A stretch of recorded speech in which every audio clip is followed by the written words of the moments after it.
네, 오늘은 우리가 지난주까지 열왕기 하서 17장까지 알아봤죠.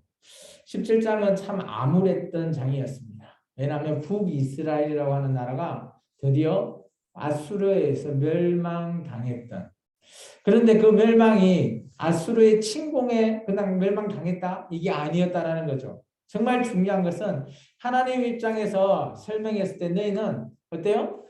전쟁으로 말미암아 물론 멸망당했지만 그것은 그냥 결과지 중요한 원인은 아니었다는 거죠. 그 원인이 뭐였다고요?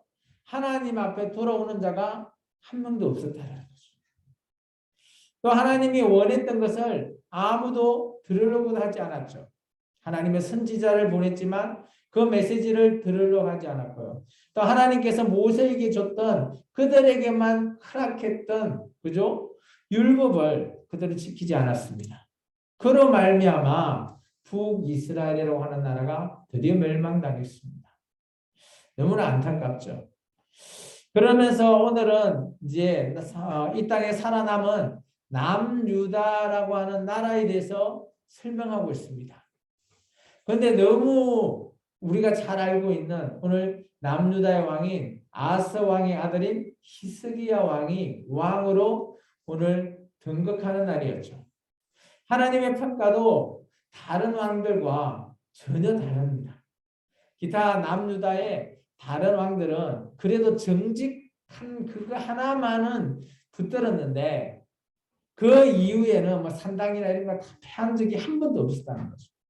근데 오늘 자세히 보면 우리가 좀 전에 읽었던 말씀을 통해 보면 이 히스기야 왕은 다른 왕들과 달랐다라는 거예요. 놀라운 것은 그가 무엇을 했는가 하면 3절부터 7절까지가 어떻게 보면 이 히스기야 왕에 대한 평가가 나눠져 있죠. 첫 번째는 당연하죠. 남유다의 모든 왕은 뭘 했다고요? 하나님 보시기에 정직했대요.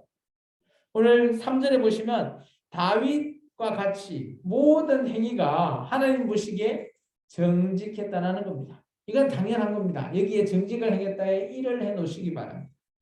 그리고 4절에 보시면 기존에 자기의 아버지, 할아버지, 뭐 그 윗뒤에 있는 왕들은 하지 못한 일을 오늘 해냅니다. 4절에 보시면 산당을 제거해버려요.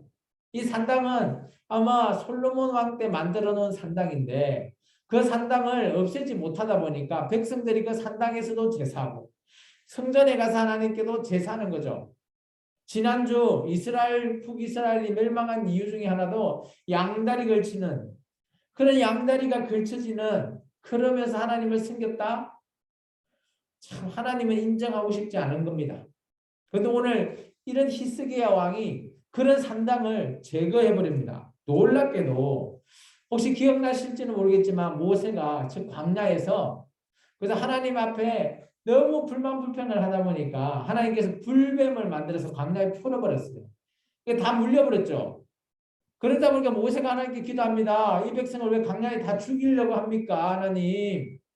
그때 하나님께서 제안을 하시죠. 야, 저 노스로 뱀을 만들어. 그걸 바라보면 자는 내가 살려주겠다. 그때 만들어졌던 그 노뱀이 놀랍게도 히스기야 왕 때까지 있었나 봐요. 그러면서 그 노뱀을 경배했던 백성이 있었던 거죠. 그런데 그 노뱀까지도 오늘 이 히스기야 왕은 다 부숴버려요. 히스기야 왕 입장에서는 기타 모든 산당에 있는 우상, 기존에 정말 하나님께서 기적같이 베풀었던 그 노뱀까지도 다 부숴버린 거예요. 이것 자체는 우상이라는 거지. 우리가 누구를 바라봐야 된다? 진정 여호와 하나님만 바라봐야 되는데 왜 그거에 의지하냐고. 보이는 것에 의지하지 말라라는 겁니다. 그리고 나서 오늘 이제 그게 두 번째고요. 이제 세 번째 5절에 있습니다. 정말 저는 여기에 오늘 제가 말씀의 제목도 이렇게 잡아봤습니다. 우리 말씀의 제목 한번 읽어볼까요? 여호와를 의지한 히스기야. 오늘 5절에 딱 나오죠. 히스기야가 이스라엘 하나님 여호와를 의지했다. 저는 정말 이게 중요하다고 봅니다. 히스기야뿐만 아니라 오늘 예배 드리시는 저와 여러분도 여호와 하나님을 의지하시기 바랍니다. 힘들거나 어렵거나 할 때 우리는 하나님을 의지할 수밖에 없어요. 정말 우리의 방법대로 취하기도 하지만 그래도 우리는 여호와 하나님을 의지해야 된다는 거죠. 오늘 히스기야는 이런 여호와 하나님을 의지했는데 의지하다 보니까 어때요? 평가가 남달라요. 그 뒤에 그 전후로 어때요? 유다의 여러 왕 중에 히스기야 같은 왕이 아무도 없었대요. 전에도 없었고 후에도 없었대요. 이 얼마나 대단한 왕일까요? 전에도 없었다면 다윗도 어떻게 보면 히스기야보다 좀 덜 의지했나? 우리가 보기에 다윗은 하나님의 한판자잖아요. 그런데 히스기야 전에도 없다. 후에도 없다. 근데 이것은 유대인들이 잘 쓰는 과장법 그런 것을 좀 쓰는 문법적으로 그렇게 글을 표현하는 겁니다. 그만큼 대단하다라고 말하는 거죠. 그렇다고 다윗보다 히스기야가 더 많이 의지했다? 이런 의미는 아니라는 거죠. 물론 다 같이 의지는 했겠죠. 그만큼 히스기야 왕이 그때쯤에 참 아무도 하나님을 잘 의지 안 하고 자기 마음대로 하려고 했는데 그래도 이 히스기야 왕이 그래도 하나님을 잘 의지했다. 그런 의미로 받아들이시면 되는 겁니다. 그리고 나서 하나님께서 이렇게 얘기했습니다. 그런 히스기야 왕에게 어떻게 했다고 하나님이요? 6절에 저는 동그라미 했으면 좋겠어요. 여호와께 연합했다. 연합에 동그라미 하시기 바랍니다. 연합이 뭡니까? 함께 하는 겁니다. 언제나 함께 하는 거죠. 부부가 함께 하듯이. 그렇게 함께 하는 연합을 통해서 하나님과 함께 하다 보니까 어때요? 하나님도 히스기야를 떠나지 않은 거죠. 그리고 어때요? 그러다 보니까 여호와께서 주신 그 모세의 계명, 이 율법도 당연히 잘 지킬 수밖에 없는 거죠. 그래서 하나님께서 이 히스기야와 연합하는 동안에는 하나님께서 뭘 했다고요? 7절이 그 결과라고 봅니다. 너무 어디로 가든지 형통하다. 혹시 형통한 하나님 앞에서 형통하다라고 받았던 첫 번째 인물 기억나신가요? 누구요? 요셉? 요셉보다 먼저 더 형통함을 받은 사람이 있어요. 아브라함이에요. 아브라함. 아브라함한테 하나님께서 내 본가 친척 일가쯤 떠나 라고 해서 떠났던 그 아브라함에게 네가 좌로 나가나 우로 나가나 내가 너와 형통하게 해주겠다는 거예요. 그런 아브라함의 준 행통을 오늘 누가 받았다? 히스기야 왕이 또 받았다는 거죠. 그런 의미에서 보면 우리도 행통받기 위해서는 하나님과 우리가 뭘 해야 된다고요? 연합해야 됩니다. 연합. 단어가 좀 딱딱해 보이긴 해요. 연합이라고 하는 단어가. 그러나 함께하면 함께하심 뭐 이런 단어를 쓰면 좋겠는데 왜 굳이 여기 연합이라고 하는 단어를 썼을까요? 그만큼 딱딱해 보이긴 하겠지만 그것은 어때요? 어떻게 보면 계약서에 사인을 하면 내가 안 할 수도 없는 거예요. 나도 안 할 수 없고 상대방도 안 할 수가 없는 그런 딱딱한 그런 계약적인 관계에 있을 수도 있겠지만 이 연합이라는 것이 어때요? 함께 하는 것은 정말 그냥 함께 하는 것보다 더 큰 의미, 더 공식적인 의미로 하나님께서 연합하셨다는 거예요. 따라서 오늘 히스기야라고 하는 왕은 우리가 잘 알고 있지만 성경에서도 많은 분량을 소개하고 있습니다. 혹시 18장 위에 보면 역대하 29장 뭐 1절에서 2절, 뭐 31장 1절까지 이렇게 혹시 표시되어 있나요? 그리고 나서 하나 더 표시하면 좋겠어요. 이 히스기야 왕이 또 어디 성경에 나오는가 하면 선지서 중에 이사야서에 나옵니다. 이사야에서 36장에서 39장 표시를 한번 해놓으면 좋겠어요. 빈 공간에. 그만큼 히스기야 왕은 하나님이 집중해서 조명해보는 그런 왕이었고 성경에서도 많은 분량을 물론 다윗보다는 적지만 그래도 많은 분량을 여러 곳에서 살필 수 있는 왕이다 라고 볼 수 있는 거예요. 오늘 우리의 인생에 하나님 평가하실 때 어때요? 한 줄로 딸랑 쓰는 것도 물론 감사하지만 우리를 하나님 보시기에 정말 평가할 때 한 줄이 아니고 장문의 글로 탁 글을 남겨놓아서 나중에 그 생명책에 탁 보면서 마지막 심판 때 한 줄이 아니라 여러 줄로 잘 평가해 주시면 얼마나 좋을까요? 물론 한 줄도 좋아요. 착하고 충성된 종 누구누구 하면 대단한 거죠. 근데 오늘 히스기야처럼 장문의 글을 촥 남겨놓으면 뭐 받는 사람도 기쁘지 않을까요? 하나님도 보고 대견하네 하지 않을까요? 어쨌든 간에 우리는 이런 히스기야 대단한 왕을 오늘부터 이제 살펴볼 겁니다. 근데 이런 히스기야 왕이 언제나 잘했나? 그렇지 않다는 거예요. 위기가 오고 힘들면 이런 히스기야 왕도 물론 하나님을 의지한 왕이지만 환경에 의해서 또 어떤 뭐 적절한 이 압력에 의해서 이 히스기야 왕도 힘들고 어려운 상황을 이제 좀 있으면 읽어볼 겁니다. 어떤 어려운 상황이 있는가 하면 그 여지가 있죠. 오늘 보시면 아수르를 배반하고 7절에 어때요? 아수르에 바쳤던 조공, 그 아버지 아스 왕이 아수르와 이렇게 조공을 바쳤는데 그것을 바치지 않았대요. 그러면 어때요? 아수르 입장에서는 당연히 이 나라에 쳐들어오겠죠. 그죠? 그런 위기 상황을 맞이합니다.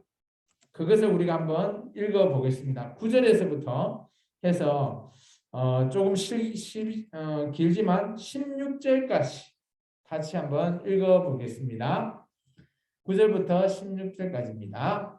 히스기야 왕 제4년 곧 이스라엘 왕 엘라의 아들 호세아 제7년에 아수르 왕 살만 에셀이 사마리아로 올라와서 에워쌌더라.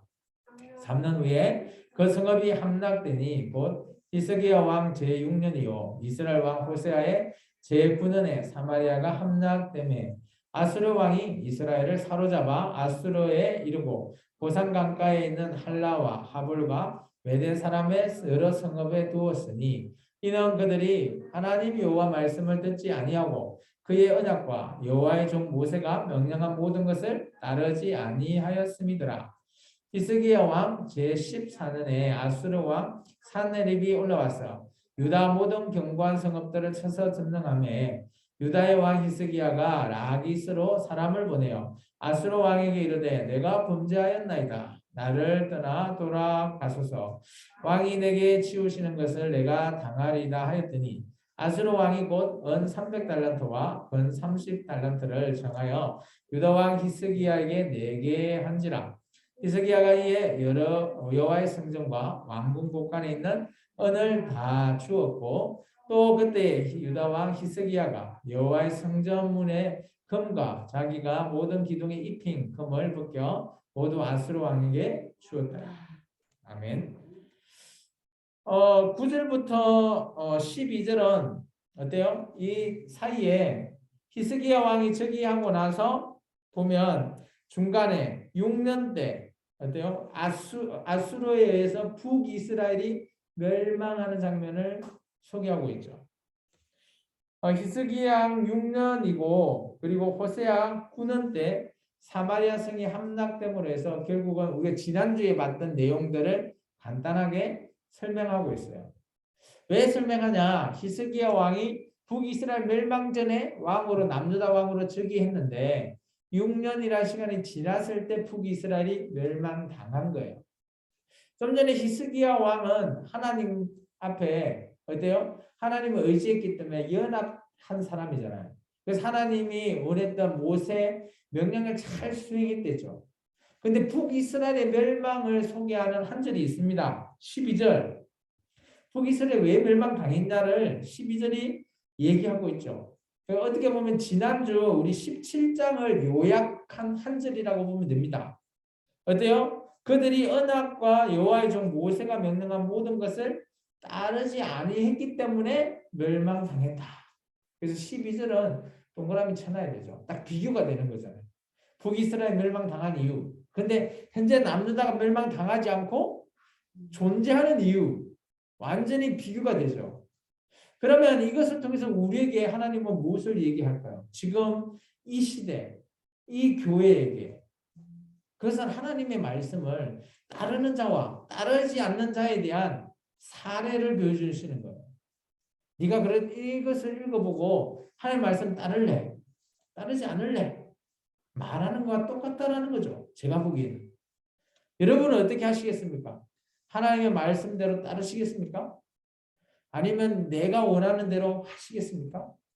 결정하시겠습니까? 그거는 여러분의 몫입니다. 오늘 말씀을 통해서 여러분이 무엇을 결정하든 그것은 여러분이 결정한 것이기 때문에 나중에 하나님 앞에 섰을 때 여러분 앞에 그 결정의 책임은 여러분에게 있다는 사실 꼭 기억하시기 바랍니다. 그리고 나서 북이스라엘 멸망당했잖아요. 그리고 나서 보면 13절에 보면 히스기야 14년이니까 6년에 멸망당했잖아요. 그러면 한 8년 정도가 지나고 난 다음에 아수르에서 이제 북이스라엘도 우리가 접수했으니 남유다를 우리가 한번 먹어보자 라고 하면서 군대를 데리고 옵니다. 사네립이라는 왕이요. 군대를 와서 어때요? 13절에 보면 유다의 모든 견고한 성읍들을 다 쳐서 점령을 했대요. 그런데 이제 남아있는 왕이 있는 그 성, 예루살렘 성만 오늘 점령하지 못한 겁니다. 그런 상황에서 오늘 점령하다 보니까 어때요? 이 남유다 왕 히스기야 왕이 도저히 안 되겠다 싶었나 봐요.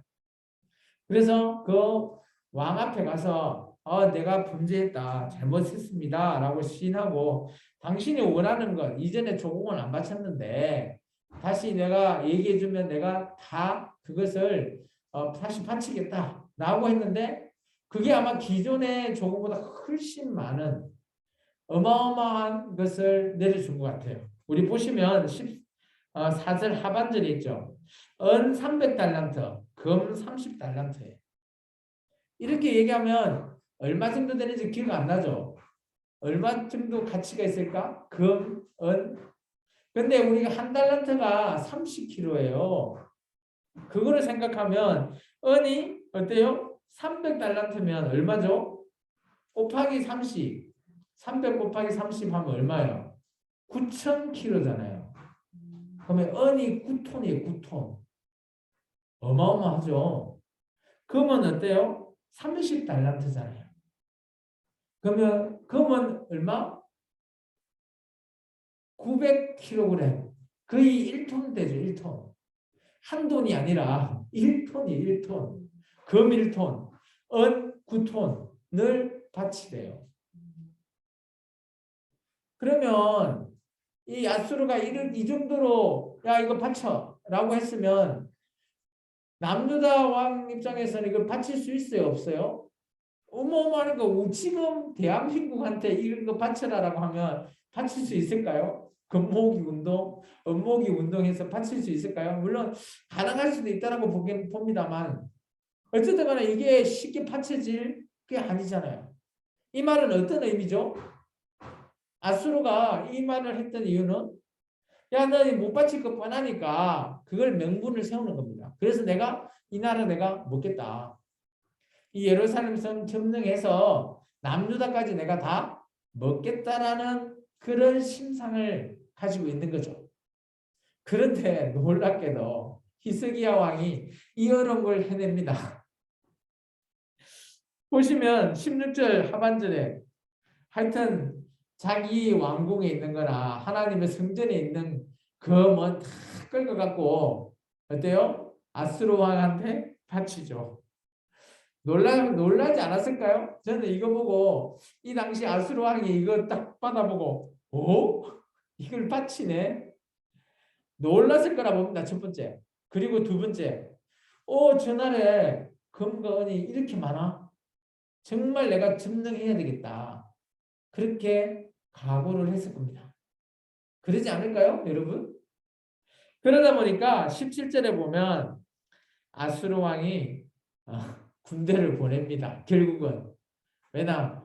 내가 이 나라 먹겠다라는 거죠. 어마어마한 금과 은이 있는데 내가 먹으면 지금 점령하면 더 많이 있을 거야. 이렇게 생각한 거죠.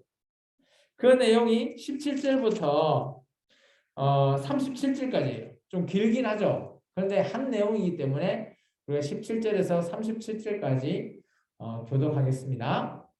같이 읽습니다. 아수르 왕이 다르단과 랍사기스와 랍사게로 하여금 대군을 거느리고 라기스에서부터 예루살렘으로 가서 히스기야 왕을 치게 하며 그들이 예루살렘으로 올라가니라. 그들이 올라가서 민모 수도 곁 세탁자의 밭이 있는 큰 길에 이르러 서니라. 그들이 왕을 부르매 hil기야의 아들로서 왕궁 책임자인 엘리야김과 서기관 셈나와 아삽의 아들 사관 요아가 그에게 나아가니 랍사게게 그들에게 이르되 너희는 히스기야에게 말하라. 대왕 아수르 왕의 말씀이 내가 의뢰하는 이 의뢰가 무엇이냐? 내가 쌓을 만한 괴교와 용력이 있다고 한다마는 이는 입에 붙은 말뿐이라. 내가 이제 누구를 의뢰하고 나를 반역하였느냐? 이제 내가 너를 위하여 저 상함 갈대 지팡이 애굽을 의뢰하도다. 사람이 그것을 의지하면 그의 손에 찔려 들어갈지라. 애굽 왕의 바로는 그에게 의뢰하는 모든 자에게 이와 같으니라. 너희가 내게 이르기를 우리는 우리 하나님 여호와를 의뢰하노라 하리라마는 히스기야가 그들의 산당과 제단을 제거하고 유다와 예루살렘 사람에게 명령하기를 예루살렘이 제단 앞에서만 예배하라 하지 아니하였느냐 하셨나니 청하건대 이제 너는 내 주 아수르 왕과 내기하라. 내가 만일 말을 탈 사람을 낼 수 있다면 나는 내게 말 2,000마리를 주리라. 내가 어찌 내 주의 신하 중에 지극히 작은 지휘관 한 사람인들 물리치며 애굽을 의뢰하고 그 병거와 기병을 얻을 듯하냐? 내가 어찌 여호와의 뜻이 아니고야 이제 이곳을 멸하러 올라왔겠느냐? 여호와께서 전에 내게 이르시기를 이 땅으로 올라와서 쳐서 멸하라 하셨느니라 하는지라.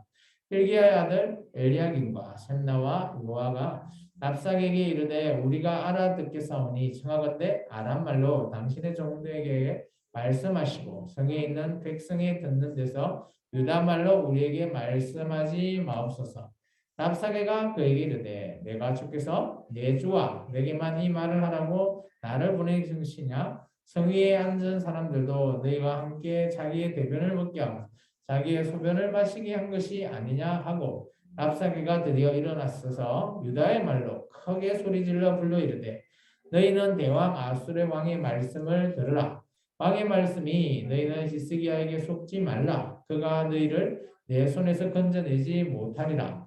또한 히스기야가 너에게 여호와를 의뢰하라 함을 듣지 말라. 그가 이르기를 여호와께서 반드시 우리를 건지실지라. 이 성읍이 아수르 왕의 손에 함락되지 아니하게 하시리라 할지라도 너희는 히스기야의 말을 듣지 말라. 아수르의 왕의 말씀이 너희는 내게 항복하고 내게로 나아오라.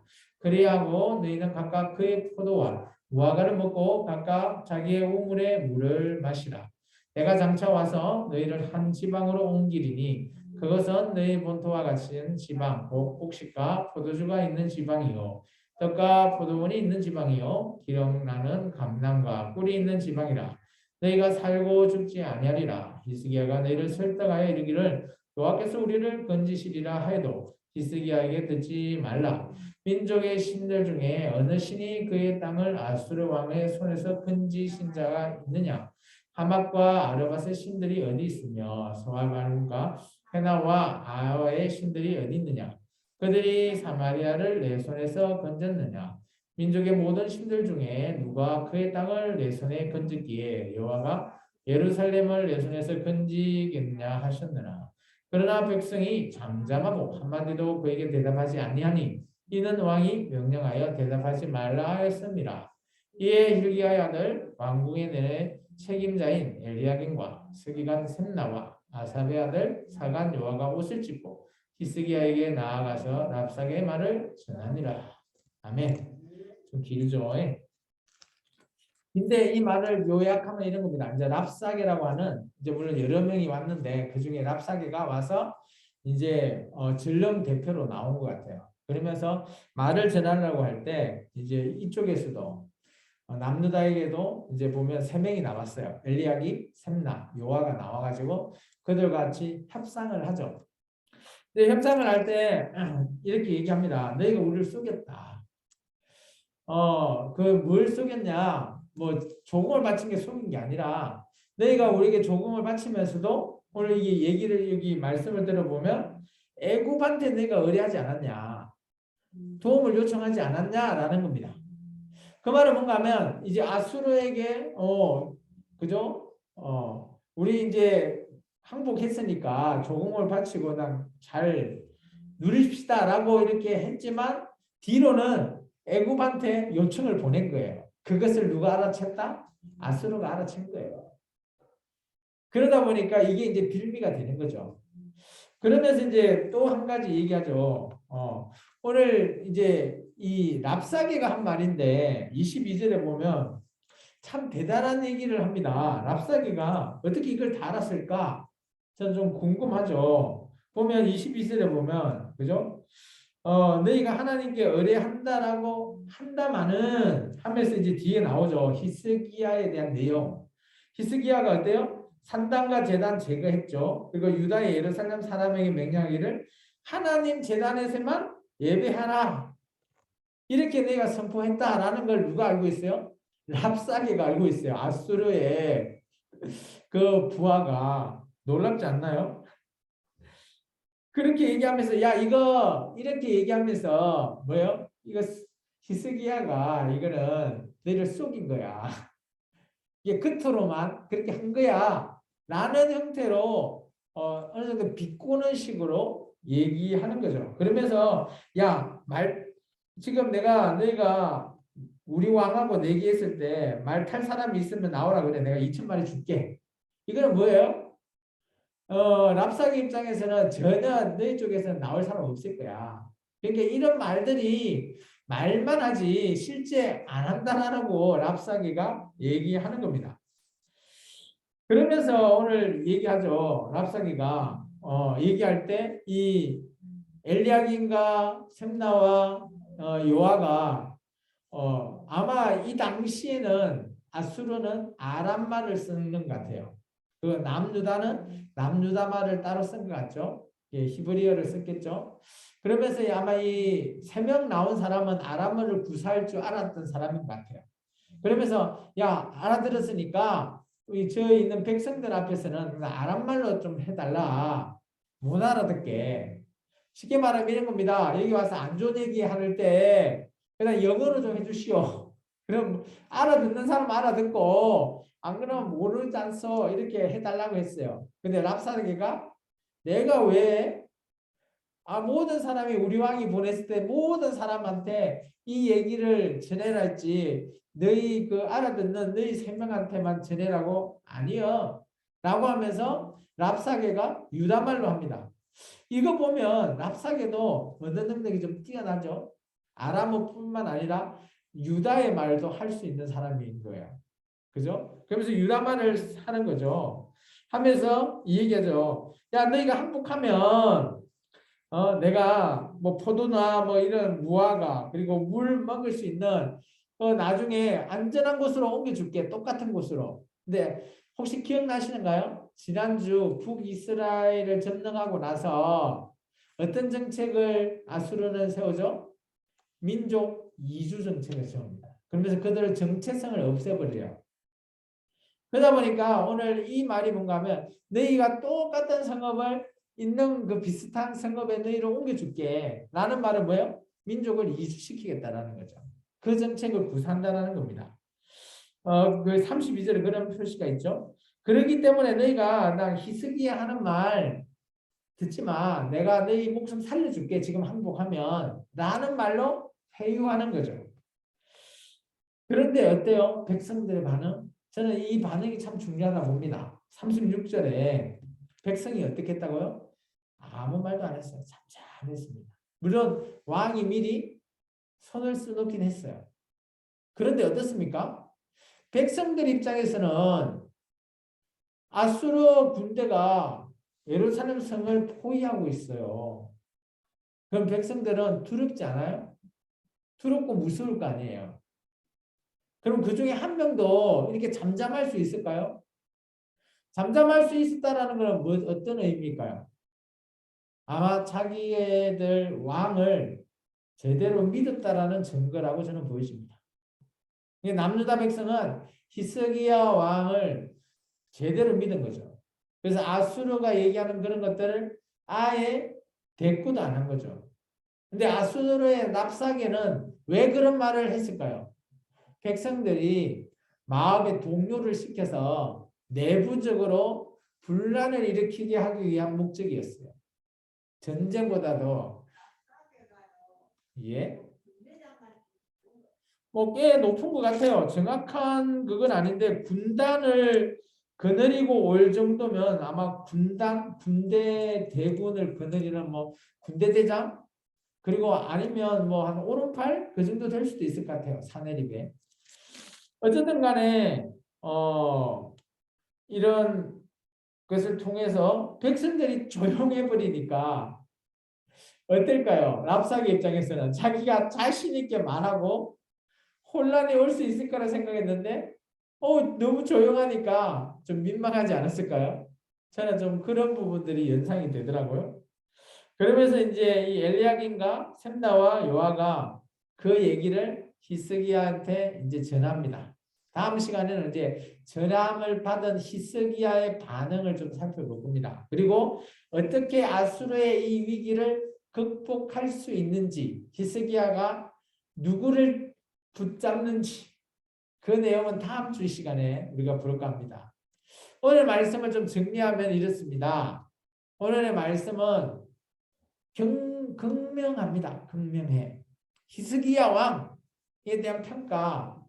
제가 봤을 때 하나님의 평가가 모세나 다윗이나 뭐 이런 사람들 평가에 뒤지지 않는다. 저는 그렇게 생각되어집니다. 솔직히 하나님의 평가에 있어서.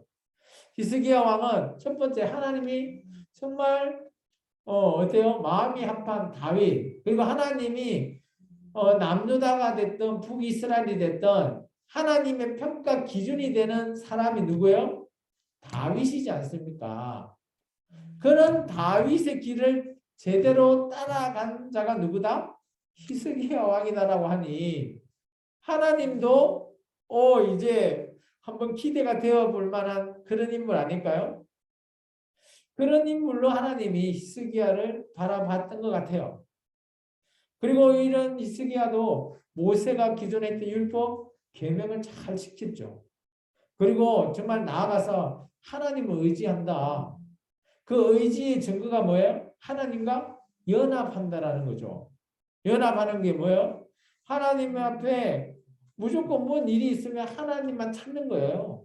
그리고 하나님 앞에 좋은 일이 있든 나쁜 일이 있든 평상시에도 하나님을 의지하면서 찾는 거죠. 그게 다윗이 갔던 길이 아닐까 저는 생각되십니다. 그래서 하나님께서는 네가 어디를 가든 뭐를 하든 내가 형통하게 해주겠다. 그리고 또 히스기야 왕 때는 참 형통했어요. 물론 그 아들이 잘못해가지고 나중에 우리가 볼 거지만 므낫세를 통해서 남유다가 멸망당하는 결정적인 원인이 되긴 하지만 어쨌든 간에 하나님은 이런 히스기야를 내가 옛날에 모세를 바라보는 것처럼 아브라함을 바라보는 것처럼 그렇게 바라보지 않았을까 저는 생각되어집니다. 그만큼 하나님 입장에서는 이런 히스기야라고 하는 이 왕을 기대해 볼 만한 그런 왕으로 바라봤다는 것입니다. 오늘 예배드리는 저와 여러분, 하나님이 여러분 누구 하면서 하나님이 이렇게 기대해보는 그런 자 되고 싶지 않으세요? 저는 이런 거 보면 정말 히스기야 부럽다. 참 하나님이 얼마나 기대해보면 이런 평가를 했을까. 다른 왕들은 평가가 아예 뭐 평가절하잖아요. 제대로 하는 왕이 없으니까. 그만큼 하나님 입장에서 기대해 볼 만하다라는 거죠. 그에 반해서 아까 우리 12절 북이스라엘에 대한 평가가 어때요? 완전 정반대잖아요. 하나님 말씀 안 들어. 언약이나 모세의 명령도 안 들어. 듣는 사람이 1도 없으니까 하나님께서 도저히 안 되는 거다 내버려 두니까 북이스라엘이 멸망당할 수밖에 없는 극명하게 북이스라엘, 남유다는 어떤 사람들로 이루어져 있고 어떻게 하나님을 섬겼나 라는 것에 따라서 하나님의 평가는 완전히 다르죠. 북이스라엘이나 남유다는 다 하나님의 백성들이었어요. 이스라엘 백성 모세 때를 생각해 보면 똑같은 출발점이 똑같았어요. 그런데 북이스라엘과 남유다가 완전히 다른 결과를 낳았잖아요.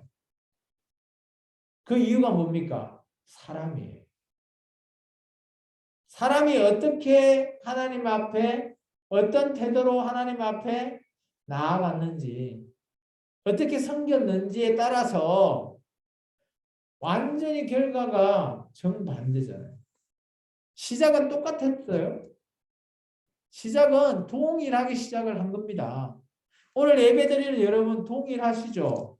이렇게 예배를 드린다가도 나중에 하나님 앞에 섰을 때 누구는 지옥 가고 누구는 천국 가고 하면 억울해서 어때요? 근데 오늘 보면 남유다 북이스라엘이 딱 그 꼴이에요. 첫 시작은 똑같았거든요. 하나님의 언약, 시내산 언약에서 똑같이 언약을 받았는데 누구는 잘 지키고 누구는 안 지키니까 누구는 멸망이라는 것을 받고요. 누구는 하나님 앞에 축복이라는 형통이라는 걸 받잖아요. 우리에게 적용하면 누구는 천국 가고 누구는 지옥 가는 백성이 될 거라는 겁니다. 정말 중요합니다. 그런데 이런 위기 속에서도 그나마 잘 대처하고 있는 히스기야 왕의 모습이 보이죠. 백성들을 다독이고 그를 완전히 끌어안고 있는 한 줄이지만 백성이 잠잠하고 대꾸하지 않았다라는 그 한 줄 안에 얼마나 히스기야 왕이 백성을 그래도 어질게 잘 다스리는 왕이나라는 것들이 보이죠. 아마 저라면 백성들 입장에서 그 8년 동안 산당 다 패하고 이런 거 하면 기존에 자기들이 드렸던 것을 못 드리게 하면 반발하는 백성들이 있을까 없을까요? 충분히 있을 수도 있다라고 봅니다, 저는. 그런데 오늘 8년이 지난 지금 이 시점에 히스기야 왕 한마디로 명령 하나로 모든 백성이 하나가 된 거예요. 그러면 그동안 히스기야가 왕을 다스리는 그 지금 이 와중에도 정말 히스기야 왕이 백성을 잘 공정하게 하나님이 원했던 공의와 정의가 로 말미암아 나라를 잘 다스렸다라는 것들이 보이는 겁니다. 저는 그 한 줄을 통해서 히스기야 왕이 평상시가 이런 모습이었구나 라는 것을 저는 좀 깨닫게 되었죠. 그래서 어떤 위기가 와도 흔들림이 없는 거예요. 이것은 우리가 본받아야 할 그런 모습이라고 저는 보여집니다. 평상시 우리는 위기가 없을 때는 하나님 잘 의지한다라고 합니다. 그런데 우리가 사고가 나 어떤 어려운 일이 와 경제적인 빈곤이 와 힘들 때 이런 위기가 왔을 때 우리가 그래도 하나님을 잘 의지해 나갈 수 있나? 오늘 히스기야 왕을 통해서 위기를 대처하는 모습을 우리가 좀 배울 필요가 있다. 저는 보여진다는 거죠. 물론 히스기야 왕이 나중에는 잘 못했는데 이 앞부분은 진짜 제가 봐도 본받아야 할 그런 왕이다 라고 저는 생각되어집니다. 그래서 제가 결론을 이랬습니다. 신앙은 누구를 의지하나에 달렸다는 거죠. 시작은 동일했어도요. 북이스라엘이든 남유다는 모세 때 시내산 언약일 때 똑같이 언약을 받은 백성 출발선은 동일한데 오늘 쭉 지나가다 보니까 100m, 200m 지나다 보니까 누구를 의지했나에 따라서 신앙의 길이 하나는 쪽바로 가는데 하나는 이리로 가고 있는 겁니다. 진짜 신앙은 누구를 의지하나? 오늘 히스기야 왕이 누구를 의지했다고요? 여호와 하나님을 의지했대잖아요. 누구를 의지하나에 달려 있다라는 겁니다. 지금 우리 2021년 생명나무 교회에게 하는 말씀으로 저는 들려줍니다. 여러분은 누구를 의지하십니까? 여러분 가족을 의지하십니까? 아니면 여러분 잘 아시는 뭐 힘 있는 사람들을 의지하십니까? 의지할 수도 있죠. 그렇지만 정말 중요한 거는 정말 이 땅에 천지를 창조하신 만군의 여호와 하나님 그분을 의지하시기 바랍니다. 저는 그 하나님을 소개하고 있고요. 그 하나님을 여러분이 듣기 싫다라고 하면 이 자리를 박차고 나가셔도 저는 아무 말하지 않겠습니다. 제가 여러분한테 전하는 하나님이 바로 그 하나님이죠. 그분을 의지 좀 하십시오라고 제가 늘 성경을 통해서 말하고 있다는 겁니다. 그래서 이번 주 사랑의 실천은 정말 하나님을 제대로 한번 의지해보는 자, 하나님을 참 의지한다라고 하는 게 쉽지는 않겠지만 평상시 우리가 해왔다면 쉽다라는 겁니다. 내가 처음 예수 믿고 정말 예수님을 잘 지금도 붙들고 있다면 여러분은 하나님을 잘 의지하고 있는 자입니다.